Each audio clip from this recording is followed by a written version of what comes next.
Vamos a ver la orden del día.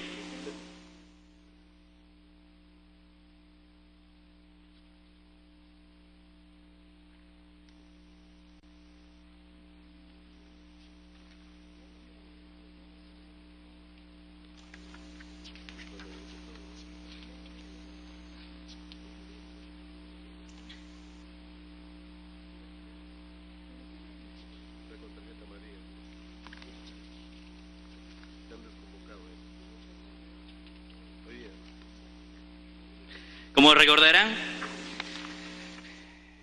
en la última sesión estuvimos hablando del decreto legislativo 1246, decreto legislativo que aprueba diversas medidas de simplificación administrativa, el cual inició su debate en la Comisión de Constitución y Reglamento el 14 de febrero del 2017. El grupo de trabajo encargado del control constitucional de los actos de Poder Ejecutivo emitió 2 informes, en mayoría suscrito por los señores congresistas Velázquez Quequén y Ceballos Salinas, y en minoría suscrito por la señora congresista Letona Pereira.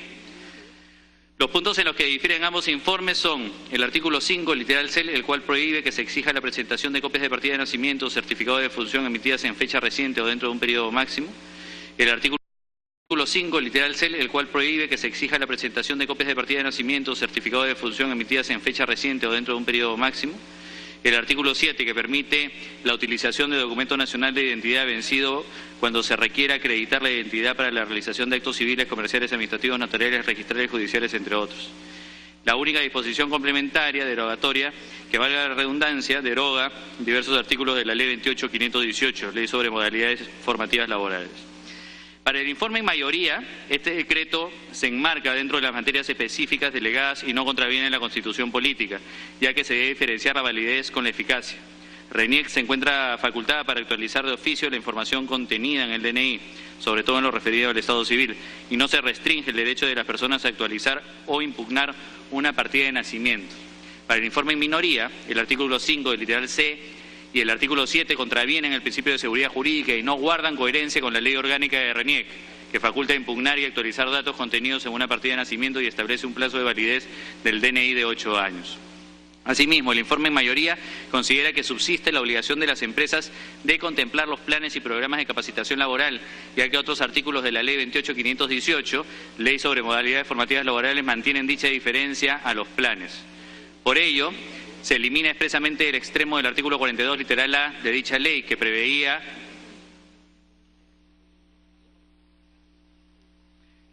como obligación de la empresa adoptar y cumplir los planes y programas, y se derogan los artículos que preveían los contenidos mínimos del programa de capacitación laboral juvenil y el plan de entrenamiento y actualización para la reinserción laboral, no solo la obligación de remitir dichos planes a la Autoridad Administrativa de Trabajo. Asimismo, en la sesión de la Comisión de Constitución y Reglamento del pasado 14 de febrero último, producto de las valiosas intervenciones de señores congresistas, se incorporó al debate público sobre el decreto legislativo 1246 el cuestionamiento en torno a su tercera disposición complementaria modificatoria, que valga la redundancia, modifica el artículo 73 del TUDO del decreto legislativo 728, Ley de Productividad y Competitividad Laboral, aprobado por Decreto Supremo 00397, en el extremo que elimina la exigencia de una copia de los contratos de trabajo sujetos a modalidad sea presentada a la Autoridad Administrativa de Trabajo dentro de los 15 días naturales de su celebración. Además, se ha tomado conocimiento de reparos a la aplicación del artículo 3 del citado decreto legislativo en el extremo que para el caso de los trabajadores del sector construcción civil, atendiendo a su alto grado de permeabilidad e infiltración indebida de la delincuencia y organizaciones criminales, debería contemplarse como excepción no admitir la presentación de declaraciones juradas, sino que debe seguirse exigiendo la presentación física de los antecedentes penales, judiciales y policiales. Respecto del cuestionamiento del artículo 73, si bien se trata de una medida que se marcaría dentro de lo que puede ser concebido como una desimplificación administrativa, no se puede desconocer que la supresión de dicha formalidad sí podría generar una incidencia directa en el ejercicio o, para ser más precisos, adecuada protección de los derechos constitucionales, como es el caso del derecho de trabajo. Efectivamente, dichas medidas de simplificación administrativas que tienen una incidencia directa en la tutela de derechos laborales deben darse siempre que el Estado cuente con mecanismos adecuados, eficaces, realistas y oportunos de fiscalización y control para reducir o eliminar las potenciales afectaciones de los derechos de los trabajadores, los cuales, cabe recordarlo, se encuentran en una posición asimétrica de desventaja frente al empleador. Entonces, no cabe admitir medidas de simplificación administrativa que incidan en derechos constitucionales si es que éstas no han sido expresamente solicitadas o debatidas en el fuero parlamentario, sea como consecuencia de la presentación del proyecto de ley de delegación de facultades, que no incluía este tipo de medidas en el ámbito laboral, sino más bien fundamentalmente procedimental. sea como consecuencia de la presentación y trámite de un proyecto de ley. En ese orden de ideas, en la medida que no se doten de los recursos económicos, humanos y logísticos, así como de herramientas de fiscalización efectivas e intensas a SUNAFIL, no corresponde que se convalide en el marco del control parlamentario que si bien eminentemente técnico, no por ello deja de tener una naturaleza política y de defensa de los derechos de las personas, medidas de simplificación administrativa que incidan directamente en derechos constitucionales que piensen más en las empresas que en las personas, es decir, en los trabajadores. Entonces, como pueden ver, la discusión que nosotros tuvimos en sesiones anteriores observaba que este decreto legislativo se había excedido en una serie de materias con el afán de tomar el tema de simplificación administrativa. Ya la presidenta del grupo de trabajo había informado su posición en minoría, el congresista Ceballos había informado la posición en mayoría y había surgido una problemática concreta que no se había analizado en ninguno de los informes en torno a la necesidad o la importancia de advertir que la no obligación de presentación de contratos ante el Ministerio podría estar vulnerando derechos laborales importantes. Fue en ese momento en que nosotros tuvimos que interrumpir la sesión mandando a un cuarto intermedio. ¿Algún congresista desea hacer uso de la palabra en ese sentido? Congresista Velázquez Quezquén. Presidente, nosotros suscribimos el informe en mayoría, primero porque la emisión del decreto legislativo no afecta a la Constitución, y en el debate mismo y el informe la presidenta del grupo no hace referencia a ello, y segundo porque no ha extralimitado la materia, sino que yo creo que el tema hay que verlo desapasionadamente. No es cierto que el decreto legislativo afecta las funciones de la RENIEC. No se ha puesto en cuestión, por ejemplo, una facultad que le da su ley orgánica a la RENIEC de emitir el documento. Y esa es la gran confusión, y ojalá que la representación lo pueda ver en un contexto más desapasionado. No se le está quitando a la RENIEC la facultad de emitir. La RENIEC lo que ha hecho es emitir el DNI, y para poder financiar su funcionamiento, la RENIEC ha dicho, este DNI vale 8 años. Y lo que ha hecho, lo que se ha hecho con el decreto legislativo es ir a la validez. Hagámonos la pregunta, vencido el 8º año de la emisión por parte de la RENIEC del DNI, al día siguiente, automáticamente, de vencido ese documento por los 8 años, ese ciudadano puede quedar indefenso, no puede cobrar un cheque, no puede ejercitar un derecho civil. Claro que sí, eso es lo que persigue la norma, pero tampoco el decreto legislativo persigue darle un carácter indefinido a la emisión del DNI. Mantiene la obligatoriedad de que el DNI se tenga que revalidar, y en otros países, no solamente en el Perú, el DNI se entrega en plazo indeterminado. Ha habido una confusión, de repente no lo hemos explicado bien, pero lean la ley orgánica de la RENIEC, está referido que ellos mantienen ahí intactas sus facultades de emitir el documento. Y la propuesta de simplificación es, oiga, si mi documento por alguna razón, por olvido, porque vivo lejos, porque la gente del campo no puede venir todos los días a la ciudad a revalidar al 8º año, puede al día siguiente que venció la emisión de su documento, ese ciudadano puede quedar en una completa indefensión y ya no pueda cobrar un cheque, ya no puede hacer un trámite. No me parece, presidente.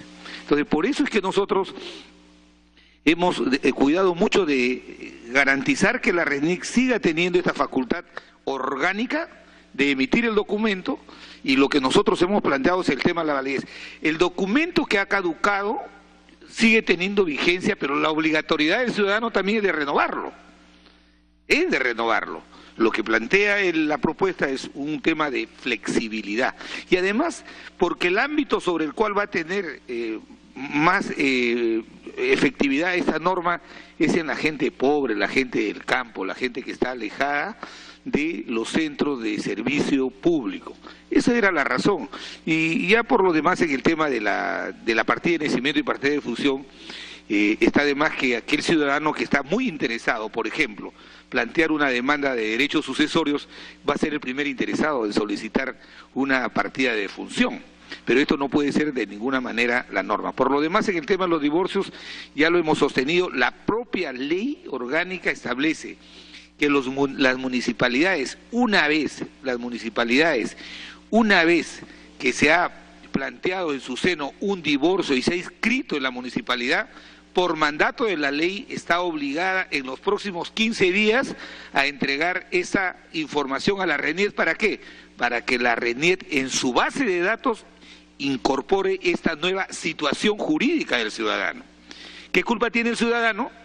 Que la RENIET o la municipalidad no envíe oportunamente esta información y que tengan que obligarlo a hacer un trámite engorroso. Por eso esa es la posición que tenemos. Y por lo demás, en esta discusión de estos contratos formativos que en el fondo no tienen naturaleza laboral, si esto podría poner en peligro, afectar los derechos laborales, no hacemos cuestión de Estado. Pero vuelvo a repetir, son contratos de capacitación. Su naturaleza jurídica no tiene que ver que es una relación de trabajo, no es la prestación de un servicio y la retribución de un salario, no, son contratos de formación. Y lo que hemos buscado es dar flexibilidad porque la ley dice, las empresas tienen que hacer este tipo de programa de capacitación. ¿Por qué la ley tiene que decirles? Si cada empresa, de acuerdo a su naturaleza, si la empresa reorganiza sus procesos, mejora para ser más competitivo y necesita hacer programas de calificación actuantes, activos, que sean acorde con los cambios que hoy día el mundo vive, no habría problema. Pero si eso puede decir que pone en peligro el derecho de los trabajadores, el APRA fue un partido que surgió a la vida política defendiendo los derechos sindicales. De tal manera que no vamos a renunciar a ello, pero creemos que esto no afectaría esta relación de la empresa con el joven que se capacita. En sentido estricto, presidente, no es un contrato de trabajo. Pero si esto fuera así en ese tema, pero yo sí creo que este Parlamento tiene la magnífica oportunidad de permitir que los ciudadanos no tengan que ir por ese camino lento, moroso, eterno, de venir de la campiña, del lugar más lejano, a revalidar su DNI al 8º año, porque si no, al día siguiente ya no puede ejercitar su derecho ciudadano. Por eso es que, por convicción, hemos apoyado esto y no es por una posición política, Presidenta, y por eso pedíamos que, además porque la RENIET argumentó como único fundamento de que esto le mermaba sus ingresos. No pueden los servicios públicos que se prestan estar sostenidos en las exacciones que se le puedan hacer a los ciudadanos. En todo caso, si el gobierno ha decidido erradicar esta traba, habría que cargarle al Ministerio de Economía que cubran esta parte del presupuesto para que la RENIET siga cumpliendo esa función tan reconocida que los peruanos le entregamos. Gracias, presidente. Gracias, congresista. Se da la bienvenida al congresista Reati, al congresista Cancio, al congresista Becerril. Tiene la palabra la congresista Glave. Muchas gracias, presidente. Yo quisiera hablar sobre los temas laborales involucrados en el decreto legislativo 1246. La preocupación, el congresista Quezquén ha señalado algo sobre la modalidad formativa y que evidentemente en teoría no es una relación laboral, sino precisamente debiera ser una modalidad formativa. Sin embargo, existen incluso sentencias, señor presidente, que muestran cómo jóvenes trabajadores, ¿no es cierto?, no están en una modalidad realmente formativa, sino que están cumpliendo una relación laboral y están cumpliendo los mismos trabajos que un empleado regular dentro de una empresa. En este caso, lo que se plantea precisamente para que Funafil pueda funcionar es que tiene que existir formalmente un mínimo. No se está exigiendo que eso sea lo único que se haga, sino que hay un mínimo de plan formativo y que eso esté inscrito para que se pueda saber cuál va a ser el sistema formativo que se va a implementar. Al eliminarse la obligación de un mínimo y de inscribir el plan formativo, no queda claro que la empresa lo vaya a hacer.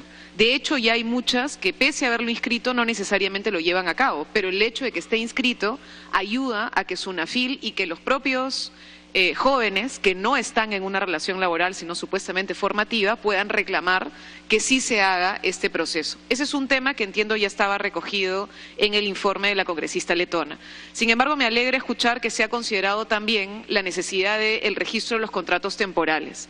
Ahí, señor presidente, sería importante señalar que el registro en materia laboral, tanto de los contratos como de los convenios, no es un mero trámite, es en realidad la posibilidad de poner en evidencia cuál es la razón y la materia del contrato laboral. El contrato no solamente determina si es que es a plazo fijo o no. Hoy en el Perú, de la gente que tiene contratos, más del 60% de los peruanos que tienen un contrato laboral lo tienen a plazo fijo. Es decir, que son contratos temporales. Esta cantidad de peruanos que tienen contratos temporales, no necesariamente, y se ha demostrado porque lo solicitan al Ministerio de Trabajo, tienen una copia de su contrato. Y lo que hemos visto con claridad es que en muchas oportunidades, al no tener la copia del contrato, en primer lugar, no tienen cómo reclamar los derechos que ese propio contrato ya contempla. Pero en segundo lugar, no tienen cómo demostrar en un proceso judicial que la manera en la que los están contratando termina siendo violatoria de la relación laboral original. Hay muchas personas que son contratadas, por ejemplo, para hacer supuestamente seguridad de una empresa. ¿Qué ocurre? Se le contrata por 3 meses, se le revalida el contrato 3 meses más, se le revalida el contrato 3 meses más, y así se le tiene 5 años o 6 años en una revalidación del contrato temporal. Esta persona no logra tener una estabilidad ni logra tener una relación laboral sana. Y cuando a veces ocurren problemas serios y quieren después hacer valer sus derechos adquiridos finalmente, la única manera es accediendo a la copia que tiene el Ministerio de Trabajo, porque no suelen tener una copia. Y entonces esto incluso lo reconocen los propios trabajadores. Y hay trabajos en particular. En el sector de agroexportación, por ejemplo, el otro día estuvieron acá los del Sindicato de Textiles y los del sindicatos que existen en agroexportación, que han señalado con claridad que ellos no tienen copia de sus contratos, que tienen a plazo fijo y que no tienen copia de su contrato. Y han mostrado las cartas que mandan al Ministerio de Trabajo para poder tener una copia del contrato. Esto no se resuelve con la famosa planilla electrónica, porque en la planilla solamente se coloca si es a plazo fijo o temporal, pero no dice cuál es la materia y la razón contractual y la materia y la relación laboral. Y por eso es fundamental tener una copia del contrato laboral. Hay que señalar además que una de las cosas que señaló el primer ministro en el debate en su momento era que era muy burocrático y había unas colas muy largas para entregar físicamente la copia del contrato. Desde el año 2008, señor presidente, se puede entregar de manera electrónica, se puede mandar escaneado y por correo electrónico. Entonces, no es verdad que haya que hacer grandes colas para entregar los contratos laborales. Lo que hay que hacer es escanearlos y mandarlos por correo electrónico para saber que garantizamos un trabajo fundamental. Y en tercer lugar, señor presidente, hoy tenemos un problema serio. SUNAFIL no puede cumplir realmente con su labor de fiscalización laboral. Hoy en el Perú tenemos solamente 9 intendencias funcionando. En el Cusco, que teníamos una intendencia, no hay un solo inspector de trabajo que pueda hacer el trabajo que se supone corresponde hacer a la inspección laboral formal. En el país tenemos, señor presidente, solo 103 inspectores laborales, 20 supervisores y 269 inspectores auxiliares que no pueden mirar a la gran empresa. Entonces, evidentemente, este pequeño mecanismo que tienen los trabajadores, al ser eliminado, los coloca en riesgo en un país donde tenemos a la gran mayoría en contratos temporales, señor presidente. Ojalá que sí podamos como comisión señalar que aquí se está extralimitando el Ejecutivo y que esto no es un mero trámite administrativo. Muchas gracias, congresista Glave. ¿Algún otro congresista desea intervenir? ¿Se les ha alcanzado a cada uno de ustedes el texto conforme quedaría de acuerdo a la decisión adoptada por el equipo técnico de la comisión de hacer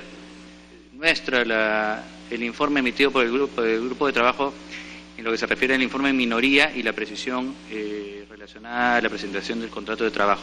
Congresista Velázquez Queje. Presidente, a mí me parece que la comisión y la Secretaría Técnica han presentado una propuesta que ya me parece que es razonable, ¿no? Y solamente yo quisiera hacer una tingencia a este texto que nos han alcanzado. En el artículo 7, y pido a los colegas que pudieran, dice: el vencimiento de la fecha de vigencia del documento nacional de identidad no constituye un impedimento para la participación, no, presidente, para el ejercicio. El término tiene que ser el ejercicio. ¿Ya? Un impedimento para el ejercicio del ciudadano de actos civiles, comerciales. Bueno, el plazo de 60 días... es un plazo razonable para que puedan hacer esta revalidación, esta renovación, y bueno, como decía, tenlo un pelo, ¿no? Si vamos a ir a impedir que el ciudadano todavía quede en completa indefensión y se le está dando un plazo de 60 días, Y si la voluntad de la mayoría ya es en sostener la tesis de que esto excede las materias, yo creo que esta sería una salida intermedia, ¿no?, que había que evaluarla. Gracias, presidente. Congresista Becerril. Presidente, yo quisiera que en ese tema nos sinceremos, presidente. Acá lo que están poniendo es simplemente un saludo a la bandera, porque poner que la libreta electoral el DNI 60 días más, ¿qué soluciona? Presidente, acá este es un tema, digamos, de formación, un tema de costumbre, un tema de cómo actuamos. El hecho que no lo revalide su libreta en la fecha correspondiente, darle 60 días más, va a ser igual, pues, presidente. Para 60 días igual no va a revalidar su DNI. Entonces, es como, por ejemplo, cuando llegamos tarde. Es un tema de horario, es un tema de costumbre. El que llega tarde a las 7 va a llegar tarde a las 10, a las 11, a las 12, a las 1 de la tarde. Entonces yo creo que acá los plazos son los plazos, y si se le venció, pues lamentablemente ya ese DNI perdió en todo caso su validez. Y tengan por seguro, igualito vamos a estar acá, va a pasar los 60 días, entonces 60 días igualito no va a revalidar y finalmente vamos a estar en el mismo problema, presidente, es mi punto de vista particular. Gracias. Gracias, congresista. ¿Alguna otra intervención?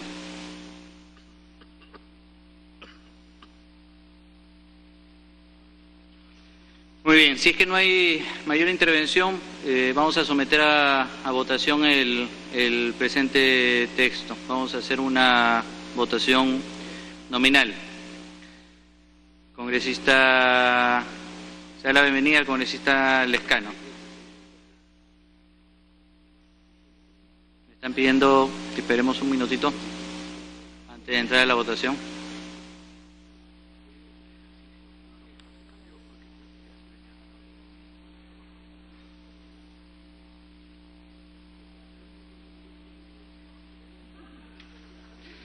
Bueno, si es que no hay ninguna intervención, procedemos a pasar a la votación. Congresista Glave. Congresista Quintanilla. A favor. Congresista Lapa. A favor. Congresista Ceballos. Señor presidente. Congresista Violeta. Abstención. Congresista Trujillo. A favor. Congresista Cancio. A favor. Congresista Letona. A favor. Congresista Takayama. A favor. Congresista Becerril. Abstención. Congresista Velázquez Jeje. A favor. Congresista Lourdes Alcorta. A favor. Congresista Johnny Lescano. A favor, presidente. Entonces la votación a favor de la presidencia ha sido aprobada por mayoría con una votación de 10 votos a favor y 3 abstenciones. Solamente se hace una precisión que en el 2.1 en vez de decir deróguese debe decir derógase. Pasamos al siguiente punto.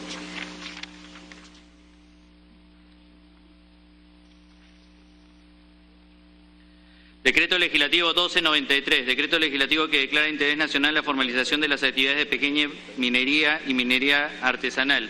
Congresista Letona, para que sirva dar los alcances del informe del grupo. La congresista Lourdes Alcorta.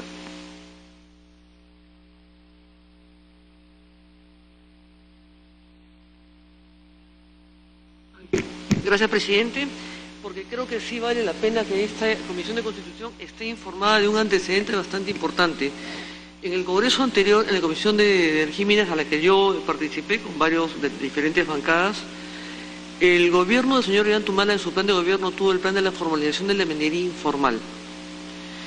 A finales ya de la última legislatura, ya para cerrar el año, entrar el nuevo gobierno, los de Gana Perú, el señor Tomás Zamudio, con el señor Martín Rivas, presentó un proyecto de ley nuevo de la formalización de la minería informal, que toda la comisión lo aprobó, que iba con el argumento del fracaso del plan de gobierno del señor Ollanta-Humala en la formalización de la minería informal.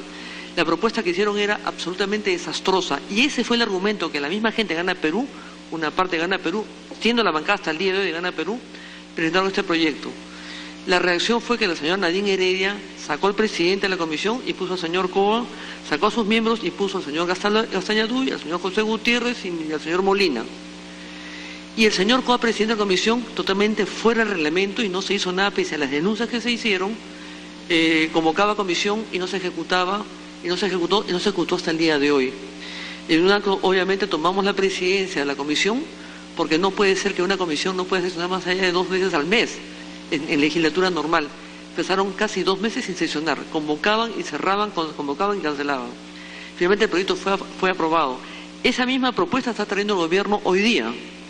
El señor ministro de Energía y de Medio Ambiente, Pulgar Vidal, vino al Congreso a presionar al presidente del Congreso para que nos censuraran a nosotros, por apoyar el proyecto de la otra franja de Gana Perú. Proyecto que casi es exactamente igual y me parece bien que ha presentado hoy día los Peruanos por el Cambio en su plan de gobierno. Sin embargo, el canal N, que no sé si estará acá, nos sacó el ancho y terminamos acusados en la Comisión de Constitución.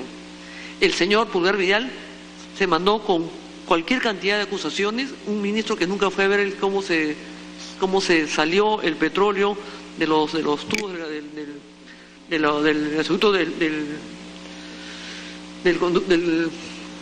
oleoducto. Hasta el día de hoy nunca fue a ver los derrames, aunque los niños recogían por 2 soles en bolsa con las manos. Ese ministro de Energía y de Medio Ambiente es el que ha estado en Medio Ambiente en la COP del Perú. Y ese mismo ministro es el que vino acá a presionar, y ese mismo ministro a través del canal N todo el rato nos agredía. Terminamos toda la comisión acusados a la Comisión de Constitución, totalmente inaceptable. Es importante que se recalque esto, porque la bancada de Peruanos por el Cambio es la misma propuesta que nos parece bien que le haya recogido y la haya traído acá. Es importante saber las conductas de los partidos políticos y de los gobiernos cuando presentan un proyecto que es un reverendo desastre y cómo actúa el poder de turno en ese momento para hacer lo que les da la gana. Quería contarles esto nada más, gracias. Muchas gracias, congresista Alcorta. ¿Algún otro congresista que desee participar? Congresista Quintanilla. La palabra, señor presidente. Gracias. Señor presidente, en la línea de la intervención de la congresista Lourdes Alcorta, quiero puntualizar lo siguiente. Este decreto que estamos debatiendo tiene el antecedente en un decreto legislativo 1105 que fue promulgado el 19 de abril de 2012, en el cual establecía que una serie de mineros informales que estaban entre la pequeña y mediana minería se inscribieran en un registro, y para inscribirse en ese registro debían acreditar realizar actividades durante 2 años. Este decreto legislativo no distinguía en que si hacían actividades mineras en lugares prohibidos o no prohibidos, o sea, no distinguía si eran mineros ilegales o no mineros ilegales. Y es una de las razones porque el exministro Pulgar Vidal había cuestionado, digamos, que esto estaba legalizando una actividad minera ilegal. Lo que hace este decreto legislativo que estamos debatiendo en este momento, el decreto 1293, amplía este plazo de haber realizado actividades mineras de 2 a 5 años, pero no subsana el problema de que sigan haciendo actividades mineras ilegales y puedan permitirse. Y además, el otro tema que tiene que ver con esto también es que ¿cuál es el balance de la aplicación de la formalización del decreto legislativo 1105? Es prácticamente un fracaso, ¿no es cierto? Se decía que más o menos de 120.000 mineros informales que había en todo el país, solo se habían llegado a formalizar 60. En el caso de Puno, que más o menos la décima parte de 12.000 se habían formalizado entre 6 y 10. Y uno de los requisitos que exigía para inscribirse en este registro y tener los beneficios de no ser considerados como en la comisión del delito, establecía, digamos, de que tuvieran sean titulares de una concesión vigente. La actual legislación en aplicación del artículo 66 de la Constitución, que señala la ley orgánica, se fijan las condiciones de su utilización, se refiere a los recursos naturales, y de su otorgamiento a particulares. La concesión otorga a su titular un derecho real derecho real, un derecho de propiedad. Por consiguiente, ¿qué sucede? Sucede que los titulares del denuncio minero, titulares de la concesión, arriendan, subarriendan, etcétera, y toda una escala, y finalmente, digamos, el que realmente está trabajando, que es el minero informal, está pagando una serie de arriendos y subarriendos en una escala que hacen inviable. Nosotros hemos entendido que la solución a ese problema debería ir a discutir una especie de que las concesiones mineras otorgaran a los titulares un derecho personalísimo de la utilización de ese derecho.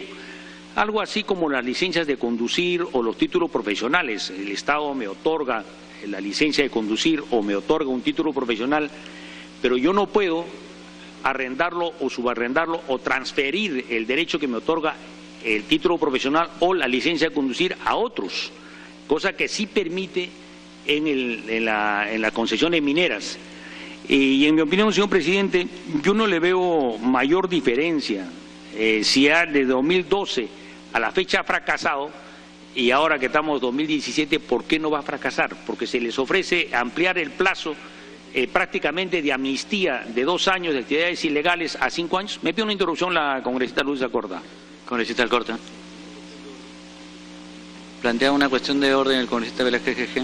Presidente, es muy valioso y enriquecedor este debate, pero solamente quisiera, por el compromiso que tenemos varios parlamentarios y otras comisiones, aquí estamos nosotros revisando, haciendo control político de las facultades que le hemos delegado al Poder Ejecutivo. ¿Y cuáles son las aristas que circunscriben el trabajo de quienes participamos en este debate? Verificar si la norma es inconstitucional y si ha excedido la materia. No podemos tratar temas de fondo, o sea, estamos impedidos de tratar temas de fondo. Lo digo en el contexto, presidente, de que en un próximo dictamen que usted va a poner a discusión, voy a hacer alguna observación sobre temas de fondo que trae un dictamen que no es materia y competencia en este momento, con respeto que merecen la opinión de los congresistas. Sí, entonces, atendiendo a la cuestión de orden, se solicita que se retome el punto que está haciendo materia de análisis. El congresista Alcorta había pedido una interrupción. Gracias. Eso depende de las circunstancias del apuro que tiene cada parlamentario, lo entiendo perfectamente, lo entiendo el señor Velázquez, pero cuando los hacen ellos no pasa absolutamente nada. No se le escucha. Gracias por la interrupción. Lo que quiero decir es que justamente el argumento es que el plan de gobierno había fracasado completamente. Y ese es el resultado que usted acaba de decir, el congresista, mi colega, es justamente el resultado del fracaso de una argumentación que no sirvió para nada, absolutamente para nada, y que el ministro Medio Ambiente estuvo involucrado. Hay partes, aunque estemos viendo decretos si se es o constitucional o no, sí es importante a veces contar ese tipo de situaciones para que el Perú sepa en qué manos hemos estado. Porque la argumentación, justamente la propuesta del Perú para el cambio de su decreto, es justamente todo lo contrario y recoge gran parte del anterior, para que vean lo que se hizo en el Perú. Entonces es importante hacer también historia. Gracias, congresista. Para que concluya con esta Quintanilla. Señor presidente, un poco respondiendo a la intervención del congresista Javier Velázquez, yo quiero recordar que la ley autorizativa señala en su artículo 2, inciso B, sí, dice que se tiene que legislar de tal manera que se proteja de manera sostenible y compatible con el medio ambiente a través de un proceso ordenado y simplificado. El artículo 22 de la Constitución, el artículo 2, inciso 22 de nuestra Constitución señala que tenemos derecho a la paz, a la tranquilidad, al disfrute del tiempo libre y al descanso, así como gozar de un ambiente equilibrado y adecuado al desarrollo de su vida. Señor presidente, si mediante el decreto legislativo 1105 y este decreto 1293 estamos otorgando prácticamente una amnistía por el simple hecho que los mineros informales tengan que acreditar que han trabajado en el 1105 2 años y en el 1293 5 años, y no dice si fuera de manera legal o ilegal, en la práctica están legalizando las actividades ilegales. Y esto es una amnistía que viola, una amnistía encubierta que viola el artículo 2 de la Constitución en su inciso 22. Y yo sí creo, señor presidente, que en ese extremo este decreto legislativo vulnera un derecho constitucional. Es más, hay también convenios internacionales a los cuales el Perú está comprometido, como es el convenio de Naciones Unidas contra el cambio climático, que dice que uno de los objetivos es un desarrollo económico que sea sostenible y compatible con la necesidad de un ambiente adecuado para vivir. Creo, señor presidente, por esas consideraciones, no sé, yo vuelvo a repetir que este decreto legislativo repite ya un fracaso. Tal vez es una evaluación política sobre el tema de fondo, pero también está desconociendo un derecho constitucional amparado en el artículo 2, inciso 22. Gracias. Muchas gracias, congresista Quintanilla. ¿Algún otro congresista que desee hacer uso de la palabra?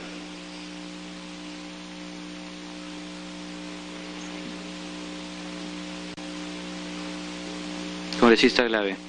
Sí, solamente para continuar lo que ha señalado el congresista Quintanilla.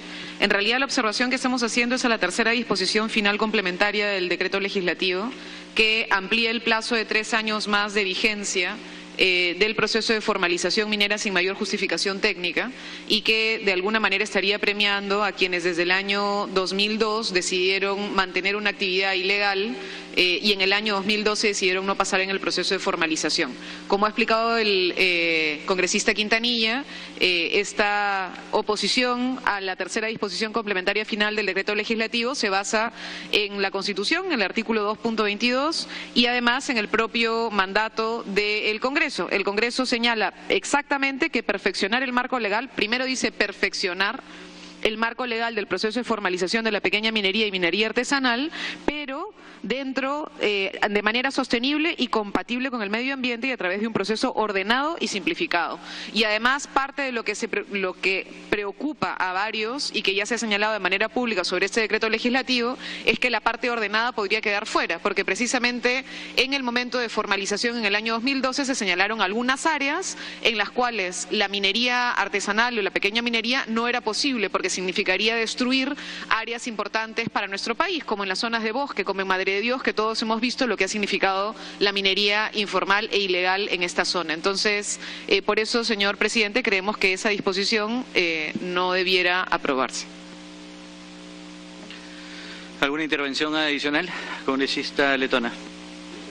Congresista, yo no sé si abusando de su generosidad podría explicar, en todo caso, pues yo he escuchado varios comentarios, cuáles son las opciones, o sea, qué es lo que se está planteando, porque finalmente, como lo dijo el congresista Velázquez Quesquén, nosotros tenemos un encargo específico que es ver constitucionalidad o si esto está dentro del marco de las facultades delegadas, en el entendido que el ánimo de esta comisión también, en caso evidencie que algo vaya más allá o que se puede regular, podamos presentar un proyecto de ley. Entonces, yo quisiera si usted nos puede resumir estos alcances. Se da la bienvenida a la congresista Rosa María Bartra. En efecto, tal como se ha señalado en el informe presentado, lo que estamos haciendo es el análisis de la constitucionalidad del mismo. Más allá de que estemos de acuerdo con el fondo o no de la propuesta, si es que alguien se siente incómodo, si es que alguien no se siente satisfecho, tiene toda la posibilidad de poder presentar las inquietudes que corresponden. ¿Algún otro congresista decide intervenir? Congresista Quintanilla. Señor presidente, resumiendo nuestra oposición a este decreto legislativo es que en la ley autorizativa se dice en el artículo 2, inciso B, después de perfeccionar, en el artículo 2, inciso B, después de perfeccionar, etcétera, etcétera, dice de manera sostenible y compatible con el medio ambiente a través de un proceso ordenado y simplificado. ¿A qué se refiere? Que las actividades mineras tienen que cumplir ese requisito. Y hemos señalado claramente que eso también es un desarrollo del inciso 2, artículo 2, inciso 22 de la Constitución, que tenemos derecho a gozar de un ambiente equilibrado y adecuado al desarrollo de su vida, no se refiere a los ciudadanos. Entonces, en este sentido, señor presidente, este decreto que está repitiendo un error del 1105, amplía, digamos, el plazo de 2 a 5 años de actividades ilegales, estamos convalidando una situación ilegal que va en contra de nuestro derecho amparado en el artículo 2, inciso 22 de la Constitución, y además transgrede el artículo 2, inciso B de la ley autorizativa. Esas son las dos consideraciones de tipo legal por las cuales nosotros estamos en contra de aprobar este decreto legislativo. Gracias, congresista. En todo caso, si no está de acuerdo con la decisión, puede votar en contra. ¿Algún otro congresista que desee intervenir? Procedemos entonces a la votación. Vamos a hacer una votación nominal. Congresista Lescano. A favor, señor. A favor. Congresista Quintanilla. En contra. En contra. Congresista Lapa. Contra. Congresista Ceballos. A favor. Congresista Violeta. A favor. Congresista Trujillo. A favor. Congresista Cancio. Contra. Congresista Letona. A favor. Congresista Takayama. A favor. Congresista Salaverry. A favor. Congresista Bartra. A favor. Congresista Alcorta. A favor. Congresista Becerril. A favor. A favor. Congresista Arreategui. Congresista Velázquez Quejé. A favor. A favor. Conste la votación a favor de la presidencia. Ha sido aprobado por mayoría con 13 votos a favor, 13 en contra. Pasamos a ver el siguiente decreto legislativo.